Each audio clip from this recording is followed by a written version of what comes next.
So it turns out that my most watched video happens also to be my most disliked video. And I believe the reason why that's the case is because it doesn't give the viewer, the garage door viewer, enough information about what's going on. Let me set the scene. I'm basically installing door struts on a garage door where the door section integrity has began to fail. I do this to high-paced, fast music. So what's the big deal? Why does everybody dislike it so much? Let me explain why.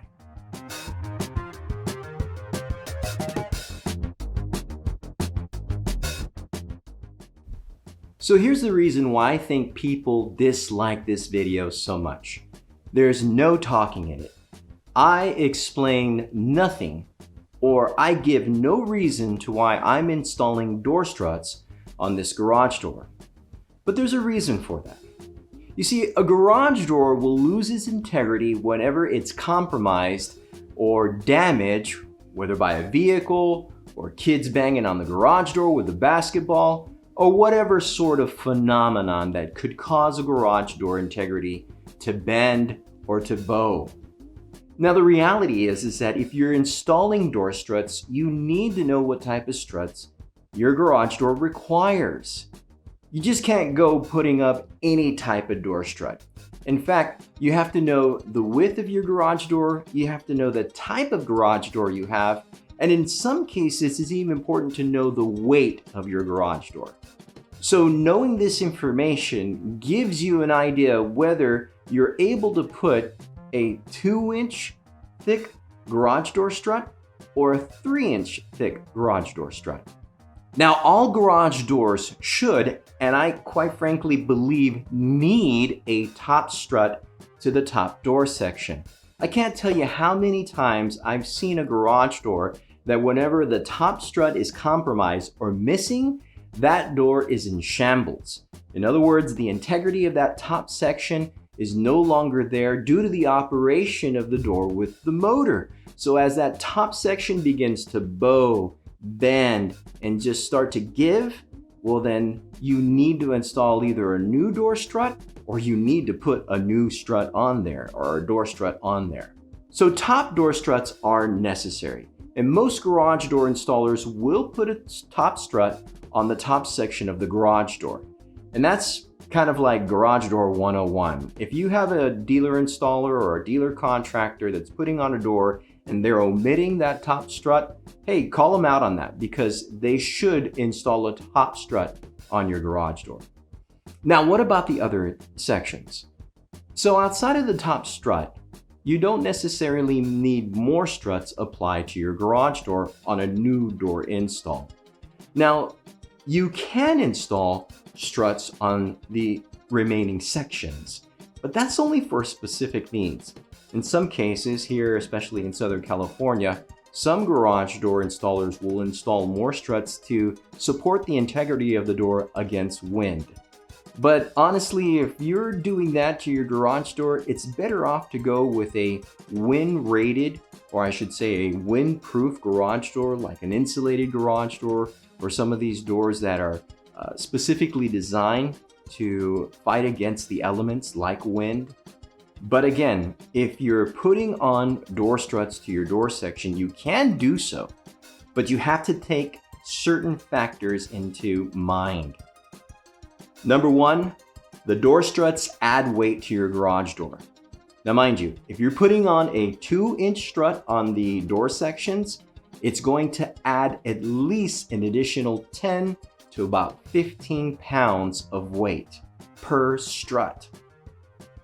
If you're putting on a 3-inch door strut on each specific panel or different panel, you're now adding close to about 12 to about 20 pounds of weight per strut. So you can easily see that by adding more struts on your garage door, you're going to be adding extra weight to each section. Why does this matter? Well, the reason why it matters is because the more weight you add onto the garage door, the less cycle life and the less efficient your garage door spring system will be. Your torsion springs are rated to lift a certain weight from your garage door. So say your door is roughly about 150 pounds. And if you decide to add 4 more struts, or in other words, 3 more struts to have a complete 4-strut configuration on your door, you're at least adding close to about 35 to 40 pounds. So clearly, if you're adding that additional weight on 150-pound doors, the springs are no longer efficient, or they're no longer able to lift a door of that weight. At the very least, you're going to have to adjust your torsion springs or replace them with torsion springs that can lift the weight of your garage door. Now here's the issue. I don't recommend anyone to use more than 1 strut on a door section that requires it. Once you're having to apply 2 or 3 struts on a door by force, or in other words, you're forced to adjust the springs to your door if that's even possible, or you have to replace the springs on your garage door. And I've seen a number of these YouTube videos and these do-it-yourselfer guys that apparently are saying, oh, I found an affordable way to support your sagging garage door just for $10. And they apply punch angle, or what is known as perforated angle brackets, or L brackets, to their door. This is a recipe for disaster. Trust me, perforated or angle brackets will not support the garage door as well as a standard true garage door strut. So every time I see a video of one of those guys saying that, I always think to my mind, wow, they're really not doing a service to the community. I mean, yeah, it's a cheap and I guess you could say a quick way to kind of solve your problem at the moment. But the reality is that it's going to create more problems to your garage door. In fact, some garage doors, when they suffer from damaged door sections, it can create other problems to the door system. It can create problems to your rollers, your hinges, your cables, your track assembly, in fact, even to the motor. So, my advice, in my humble opinion, is if you have this type of situation, call a professional, reach out to a contractor. Some of these guys will go out and even provide a free estimate. They'll be able to go out, take a look at your garage door, give you an honest assessment if they're an honest contractor, and they'll be able to tell you what they need, what you need, and get you a standard 16-foot proper garage door strut for your garage door section. Now let me show you what I did here for this customer. So clearly their garage door had an issue. It was bending, bowing, that bottom section as it opens. It was creating this bowing effect, and it was only a matter of time that they were going to need support to that bottom section. So what I'm doing here is I'm basically installing a garage door strut on that bottom section. It's just 1 strut, a strut that is sufficient enough, strong enough to be able to help that garage door with the bottom section's integrity. Now, I only put 1 strut on this garage door because I know that the springs that were installed on this door had sufficient strength to lift the door. In fact, I made sure that the minor adjustments to the spring were adequate enough to lift the door properly and provide enough lifting strength for that new door strut on that garage door. So I have no doubt in my mind that this is the best way to go. Putting 1 door strut on this garage door section was going to help and alleviate that bowing effect.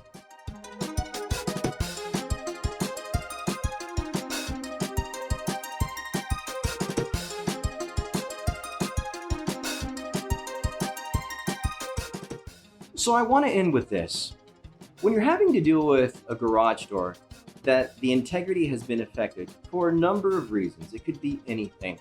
Well, it's important to keep in mind that you're just buying time. You're on borrowed time. Now, you really have to ask yourself this question. What do I want to do?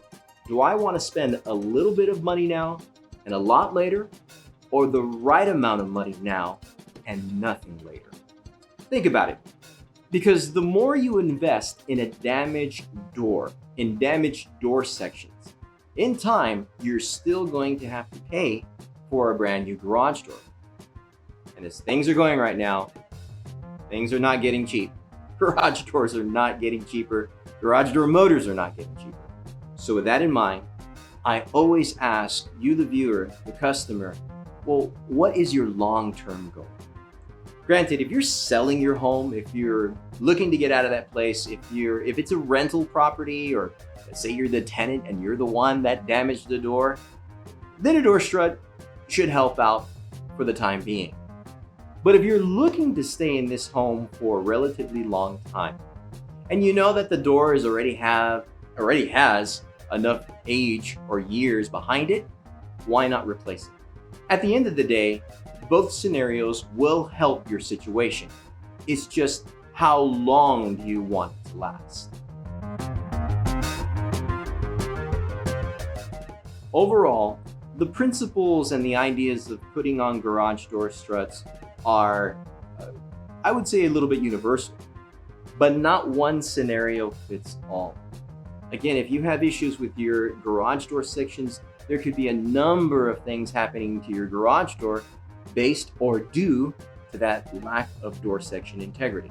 So again, if you need someone to help you, call a professional. Strutting up a door is an easy way to do that, but by doing it the right way, you will get more long-term benefits. Party people, that's been it for this one. I want to thank you for watching. Now, this is the sequel to that strutted up video. What I wanted to do in this video, because that other one was so disliked, was to provide more information to empower you, the viewer, the customer, the homeowner, with regards to what they need to know about garage door struts. So please, if you like this video, give a thumbs up, subscribe, leave a comment. I really want to be able to know if I can answer your questions with regards to where you can find door struts, how to apply them, and when it's best to probably go with a brand new door. Again, there are a number of scenarios and situations that happen that, quite frankly, a new door just makes more sense. So really appreciate you guys watching. Again, this is Santiago, SOS Garage Door Service. Just one dealer's contractor's opinion to help you make a better buying decision. Y'all stay safe.